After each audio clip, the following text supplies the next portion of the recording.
Hey everybody, in this video we're going to talk about finding the first terms of an arithmetic sequence using explicit rule.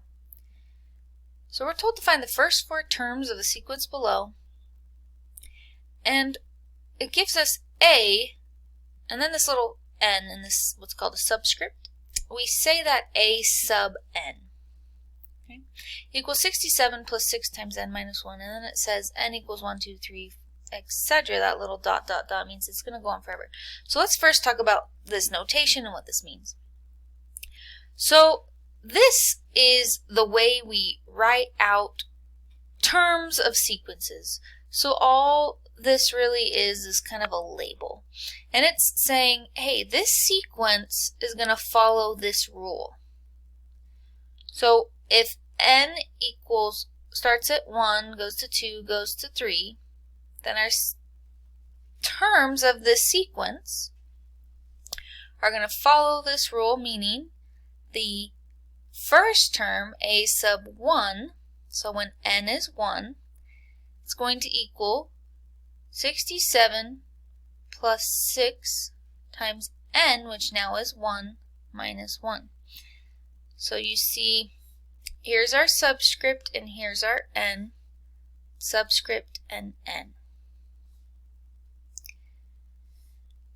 Which means the first term of this sequence is 67 plus 6 times 1. What's 1 minus 1? That's 0, so we're going to get 67. Now if I were to write this sequence out in order, we would have the first term is 67, and then now let's figure out the second term. The second term, or a sub 2, is going to equal 67 plus 6 times n, which right now is 2 minus 1. So our second term is 67 plus 6, which is 73.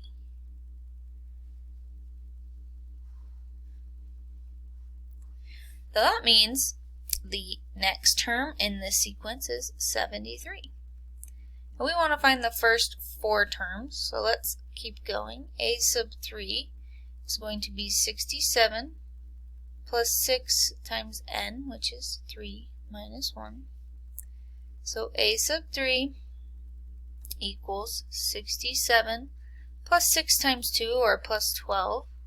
So our third term is going to equal 79. So 79 is the next term in the sequence. And then our fourth term, a sub 4, is going to be 67 plus 6 times n, which is 4 minus 1. Or a sub 4 is going to be equal to 67 plus 6 times 3, which is 18. So a sub 4 equals 85. So this next term is 85. Now if we take a look at the 67, 73, 79, and 85, there's our first four terms. This is an arithmetic sequence, and you'll see between each of these terms what we're doing is we're adding 6.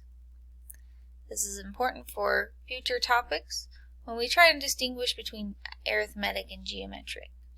Okay, and then technically this is going to keep going on with this same pattern. We're just going to add 6 to each term. But we were told, what do we need to find? We only need to define the first four terms, which are right there. So that's finding the first terms of an arithmetic sequence using explicit rule.